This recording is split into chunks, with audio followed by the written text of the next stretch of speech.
Today on NewsWatch, name-calling, mudslinging, and personal attacks. Did Donald Trump take a hit in the Republican debate, or will he get an even bigger boost? Plus, nuclear threat, what North Korea's dictator just said and how the U.S. is responding. And a nation shrinking while some are turning to robotic bears to fill the gaps. Christians say there's a better answer for Japan's population crisis.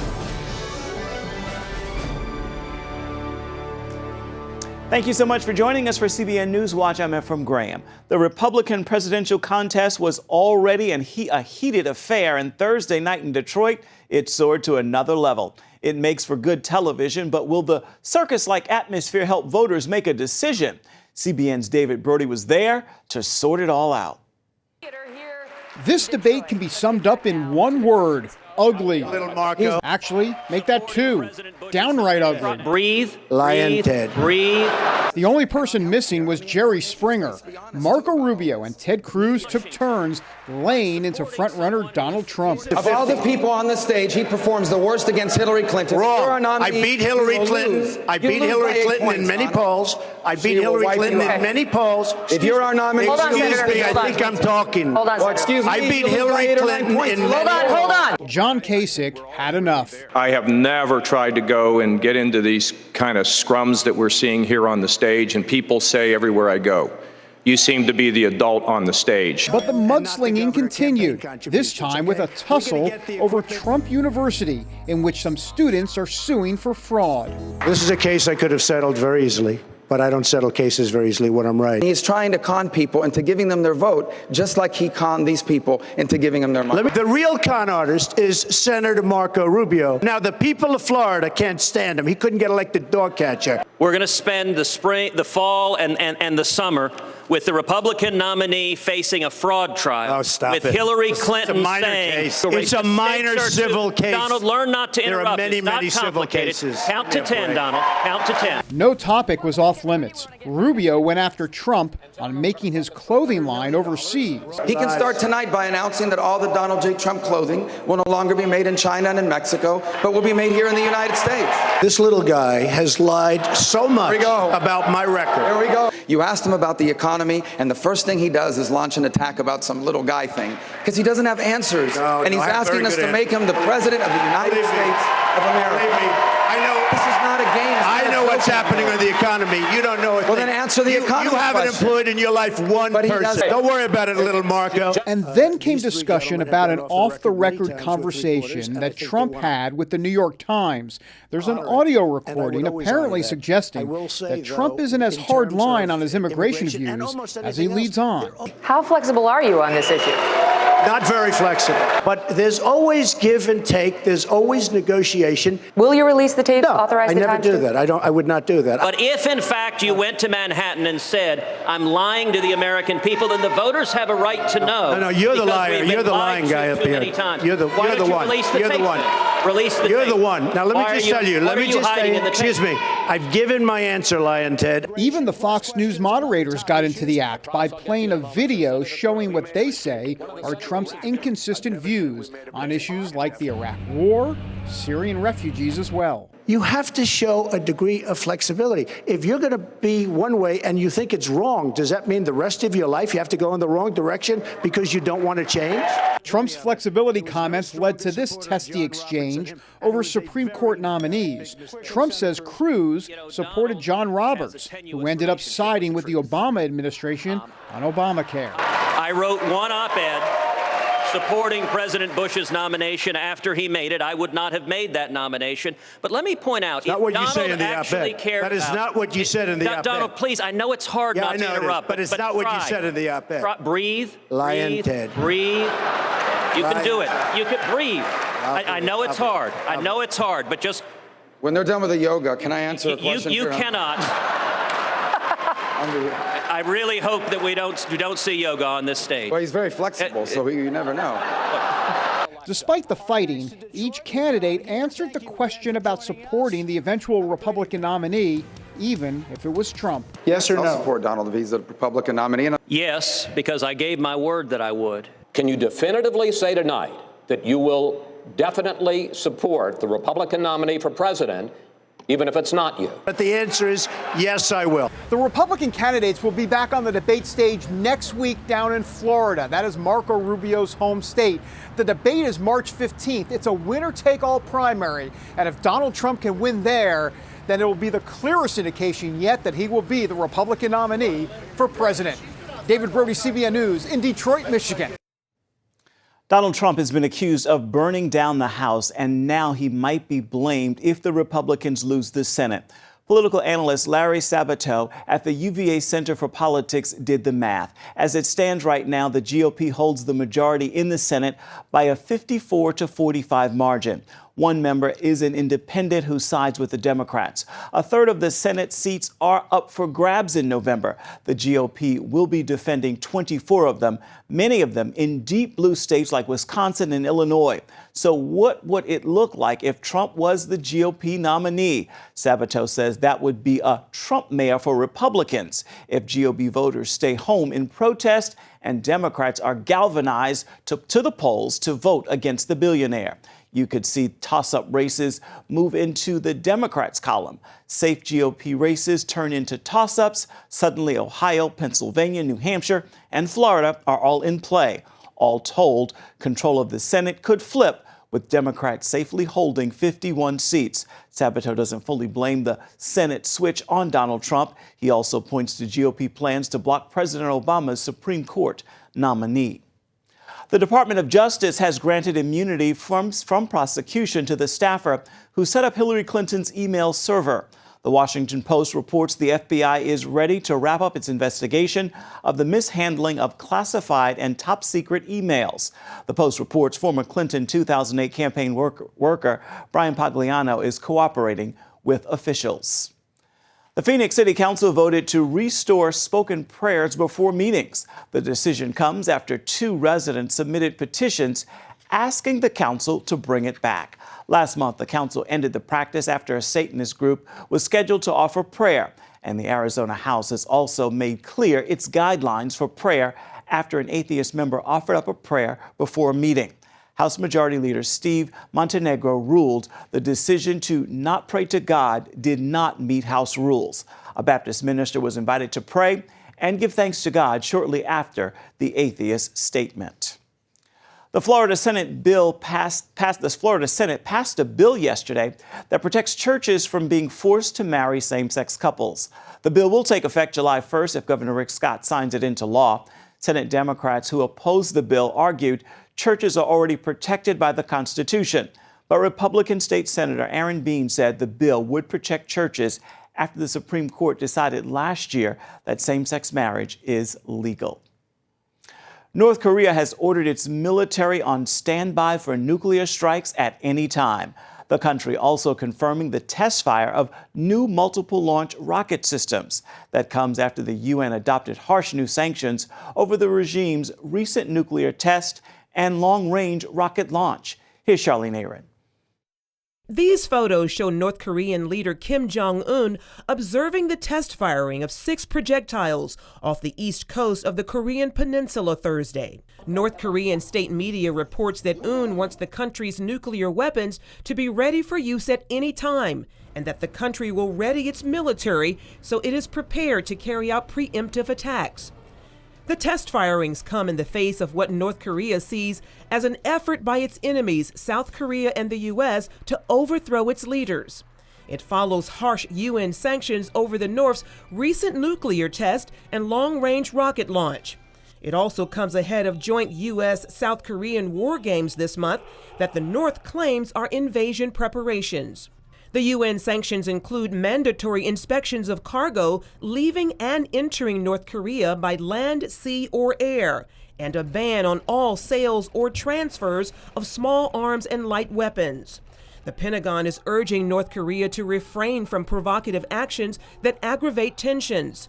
The U.S. and South Korea have begun talks on the possible deployment of a U.S. missile defense shield in the South. Charlene Aaron, CBN News. We want to warn you this next story has some very graphic details. A Muslim nanny in Moscow is behind bars after saying Allah ordered her to kill a child. The woman is accused of beheading a toddler who was in her care, then walking through the street carrying the child's head. The suspect, a woman from Uzbekistan, told the court that Allah ordered her to kill the child. She was taken into custody and will undergo a psychiatric evaluation. Meanwhile, disturbing new video released by the Islamic State appears to show the group raising up a new generation of terrorists. In the video, you can see an older man giving food to children whose parents have been killed fighting for ISIS. It also shows boys in ISIS military garb training and learning how to fight. The video appears to have been shot in Syria. Coming up, they are simply not interested in marriage or sex, so more people in Japan are dying than being born. Find out what this means for their future and ours when we come back. Japan is one of the most powerful and influential countries on earth, with the third largest economy in the world. And now the nation is dying. The population is rapidly getting older and not enough babies are being born to replenish it. George Thomas traveled to Tokyo for an in-depth look at how these changes will affect the future of Japan and the world.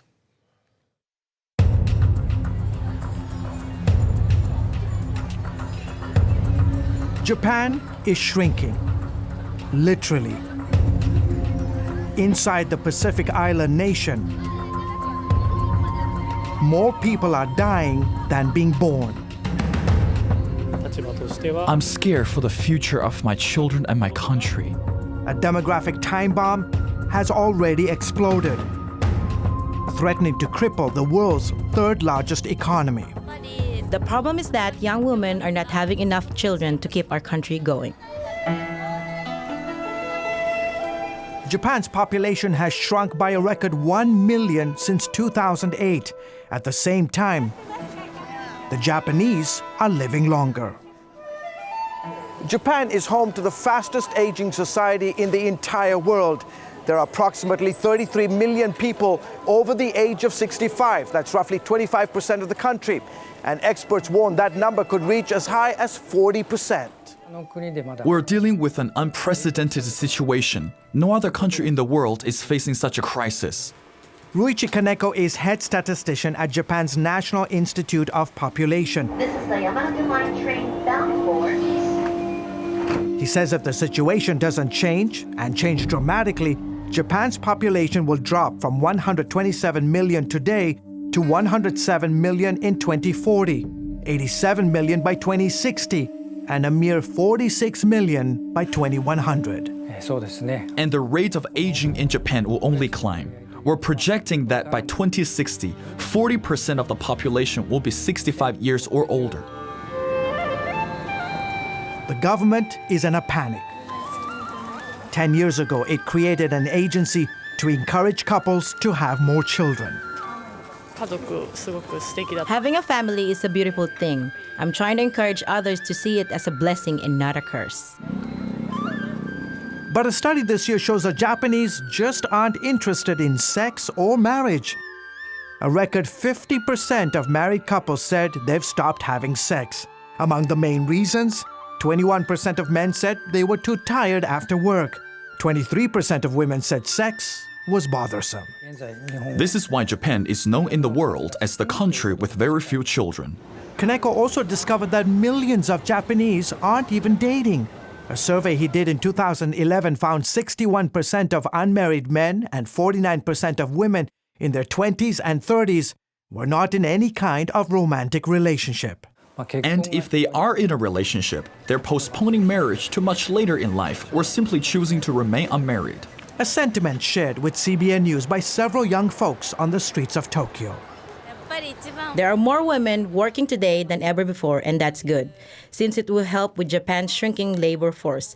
But this also means that women are delaying or choosing not to get married. Life in the city is very expensive. Trying to start a family or having children will make it even more challenging. The strain of falling birth rates, a shrinking labor force, and longer lifespans is evident at this Christian nursing home west of Tokyo. Director Satoru Gasha doesn't have the staff to care for the elderly. He must rely on church volunteers, many of whom, by the way, are over 65 themselves. A shrinking workforce means we have older people looking after the very old. This crisis is putting a lot of pressure on the government and society to care for the aging.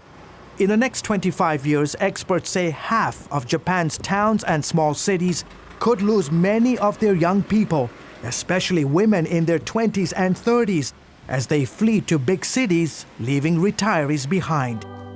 Tazio Morimoto already feels the impact. There's not many children coming to church school anymore, and then only seniors means the church will have to close someday because there won't be enough people to support the church anymore. Morimoto pastors a small church on the outskirts of Tokyo. The majority of those who attend are over 70 years old, like the Takedas, who've been married for 52 years. Young people work so hard, they don't have time to socialize or start a family. We are praying that this changes. Morimoto and other area pastors encourage young people to move to town. Our local pastors here have a vision to create more Christian homes in this community, so they're providing a matchmaking between churches to encourage young people to get married, have a Christian homes. This is Tsukumo, a community just north of Tokyo. It's indicative of many communities all across Japan, where the majority of the folks who live in these communities are over the age of 65. While some experts say the solution to Japan's grain problem are robots and foreign immigration. Leading the charge is 68-year-old Atsuto Sawakami, who runs a popular mutual fund in Tokyo. A robot bear for elderly care. He's investing millions of dollars in companies developing robots to assist the elderly. I'm interested in robotic suit technology that the elderly can wear to help them move around, plus other innovations that will help offset our shrinking labor force. Sawakami is also calling for large-scale foreign immigration, or else he says Japan will face an economic collapse. But the idea of opening the country up to foreigners is not a popular one. I'm not against foreigners, but this is a Japanese problem and we need to solve it. And Japan, by the way, isn't the only society getting old fast. Moody's Investor Service says in the next 5 years, 13 countries, including France and Sweden, will be super-aged, with 20% of the population over 65. The United States will reach that milestone by 2030, along with 34 other countries. Right now, Japan leads the pack. And Kaneko says if trends don't change and the country cannot quickly find solutions, the consequences will be devastating. The impact of our rapidly aging society will affect every area of our country. George Thomas, CBN News, Tokyo. Next, we've got your weekend movie reviews. Find out if Zootopia, Eddie the Eagle, and Risen are a good fit for your family. Next.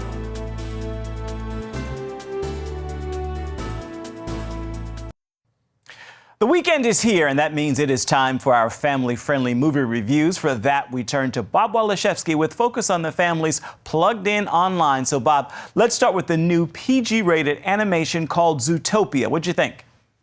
Hi, Ephraim. Well, Zootopia is a Disney film, as you said, rated PG. It's a cute little film about a bunny named Judy Hopps. We find out that Judy has always longed to be a police officer, and she becomes the first police officer in Zootopia, a metropolis with tall and small mammals that all get along. She goes from being parking meter maid, which is what they essentially assign her, these alpha males at the office, to getting a chance to work on a big plot. We gave it a 4 out of 5, which is a pretty good score.